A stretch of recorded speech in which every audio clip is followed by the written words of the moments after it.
de nous pour t'acheter des cimasa. Vas-y mamacita, Oji mamacita. En plan ensemble, j't'ai dit je t'aime à travers le mininga. Oji mamacita, je t'en qui de moi de nous pour t'acheter des cimasa.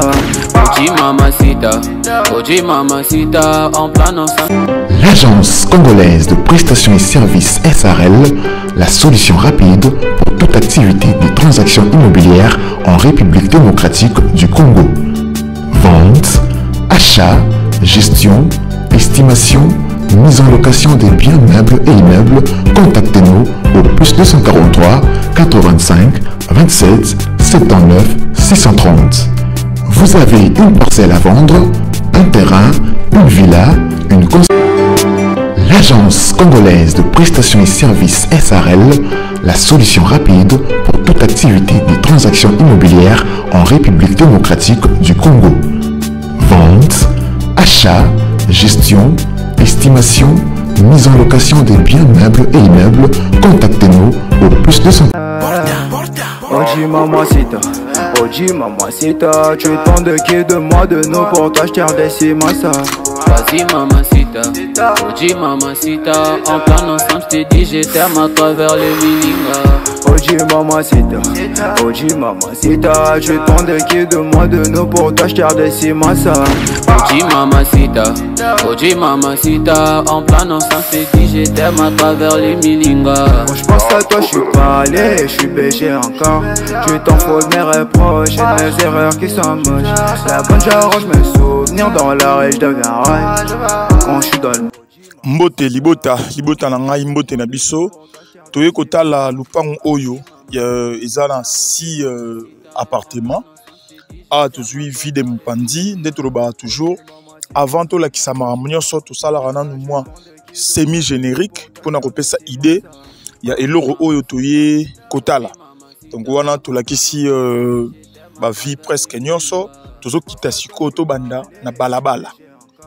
Donc awa balabala yango donc toza na balabala moni ndako oyo tolakisaki na générique yango oyo eza en face na biso. Donc voilà, eza en étage, eza ndako ya sika ya 11 mètres sur 26. Moni tolakisaki balabala na rokende balabala yango oyo donc lupango eza na moins de 100 mètres na macadam. Donc moins de 100 mètres na macadam. Lupango eza na commune ya Nsele na Kinkole. Commune ya Nsele Kinkole, juste na référence eza maison communale ya Kinkole. Donc eza mon emplacement moko ya bien. Wana tozo pusana poto banda siko kotala ndako na biso ndenge ezali, mais avant tokota totala yango totala na vie ya likolo. Voilà, donc o eza na ndenge ya likolo. Tolobaki aza 26 mètres de longueur, yango bozomona total apé quartier ndenge ezali ndenge ezo évoluer pour tolobara toujours que tolaksara likolo boye pour na ko faire comprendre na batu que Nsele oyo ezalaka na ba 2010 ba 2015 na Nsele oyo ya lelo na 2023 eza ndenge moko te. Donc développement eza makasi na ndenge oyo donc borondima te. Voilà Nsele ndenge ekoma bon tokita siko tokota na kata lupango. Voilà, donc awa tokiti sikoyo toza liboso ya lupango oyo toye kotala tozo kota na kati to lakisa sikoyo. Donc awa to na kati tolobaki ndako na biso eza na 6 appartements. Donc to na 3 appartements na CDG ici là bat bakota 3 appartements likolo nde tozo lakisa boye o eza que etikali misala ya mikie kaka po Batouba Kota. Donc 3 appartements assez.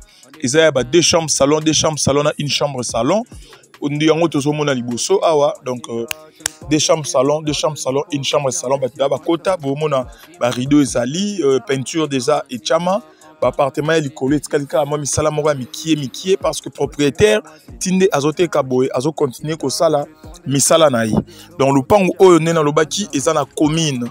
Il y a Nsele, na quartier Kinkole Pêcheur, référence maison communale, il y a Kinkole. Il y a Nsele, attention à ndenge ya likolo, appartement ya likolo yangoyo. vidéo oh et moi qui mois passé donc misala et ben continuer et ça là toujours misala nyonso oh et senga ça là pour na appartement likolo déjà et ça la mitkala ka caro bazo ça là déjà donc le pan oyo to bandi yango $130,000 à discuter. $130,000 à discuter légèrement. Pourquoi tu es légèrement? Parce que tu es bi coup ya kotonga ndenge et salami et puis na ndenge misala o etikali ndenge ezo senga donc a to quitter escalier tozol bimasko libanda to laksa via mpandi lisusu comme ça to contourner lupangu to contourner ndako to laksa quartier dans la minute oyo 3 appartements oyo déjà esilaki bato bakota ezopesa biso $550. 3 appartements à likolo o etikali wana nandenge misale comme déjà na suka donc soki muta sombi yango pour na 6 appartements nyonso wana egobimisela biso $1,100 comme revenu mensuel ya lupango oyo donc na bandeli 130,000 légèrement négociable pour revenu mensuel et ça $1,100 pour na appartement nyonso. Bonne chance naba o bakozala intéressé. Merci beaucoup. Bye bye.